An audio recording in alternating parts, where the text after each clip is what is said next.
আসসালামু আলাইকুম। আজকে আপনাদের সাথে খুবই গুরুত্বপূর্ণ একটি টিপস শেয়ার করব। হাত দিয়ে চটকানো ছাড়া, পানি ছাড়া, মেশিন, গ্রেটার বা ঝুড়ি ছাড়াই তালের কাঠ বের করার ইউনিক একটি আইডিয়া। আপনি দেখলেই যেমন খুশি হয়ে যাবেন, যখন ট্রাই করবেন তখন হাজার গুণে আরও বেশি খুশি হয়ে যাবেন।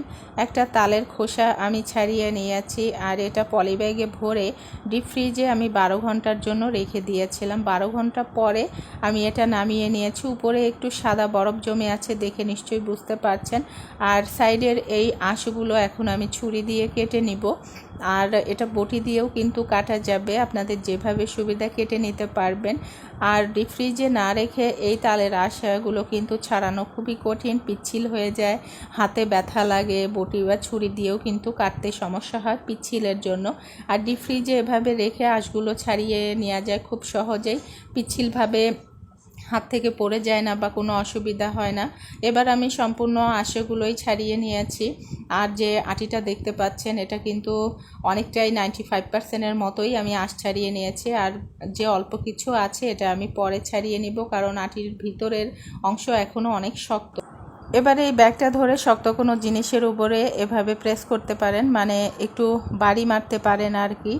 আর এটা 2 থেকে 3 মিনিট করলেই কিন্তু হয়ে যাবে। আর আঁশগুলো ছাড়িয়ে নেওয়ার পরে কিন্তু পানি দিয়ে হাত দিয়ে চটকালে হাতে ব্যথা হয়, পানি ব্যবহার করতে হয়। আর এভাবে ব্যাগে ভরে কিন্তু হাতে চটকানোর প্রয়োজন হয় না, হাতে ব্যথাও হয় না, পানি দেওয়ারও প্রয়োজন হয় না, কারণ ডিপে রাখার কারণে তালের মধ্যে কিন্তু অটোমেটিকলি বরফ বা পানি সামান্য একটু জমেছে, বেশি কিন্তু নয়।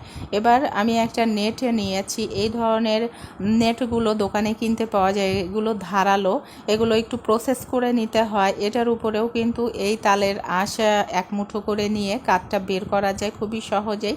আর এক্সট্রা কোনো পানি দিয়ে হাত দিয়ে চটকানোর কোনো প্রয়োজন হয় না, হাতে কিন্তু ব্যথাও হয় না। মুহূর্তের মধ্যেই, 1 মিনিটের মধ্যেই 8 থেকে 10টি তালের কাঠ কিন্তু বের করে সম্ভব। এবার আপনাদেরকে একটু দেখিয়ে দিচ্ছি, এটা কিন্তু কত সুন্দর স্মুথভাবে বের হয়েছে, আর কোনো আঁশও কিন্তু এর মধ্যে নেই।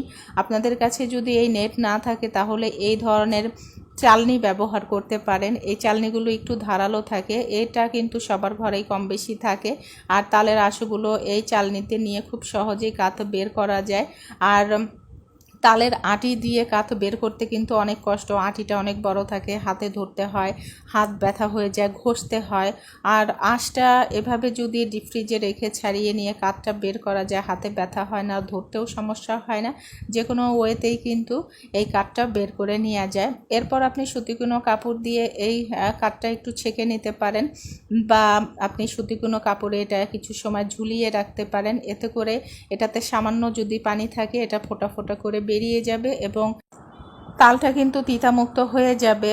আর কেমন ঘন তালের কাঠ বের হয়েছে দেখে নিশ্চয়ই বুঝতে পেরেছেন। পানি ছাড়া, বিনা পরিশ্রমে, বিনা কষ্টে, ঘষাঘষি ছাড়াই এই তালের কাঠ বের করে নিয়েছি। আপনারা এই পদ্ধতিটি অবলম্বন করতে পারেন।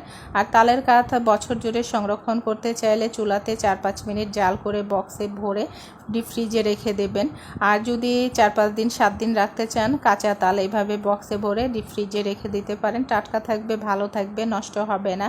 আর জাল দিয়ে রাখলে বছরের পর বছর আপনি সংরক্ষণ করতে পারবেন। তালের কাঠ বের করার এটা একদমই সহজ পদ্ধতি, ট্রাই করে দেখবেন সবাই। ধন্যবাদ সবাইকে।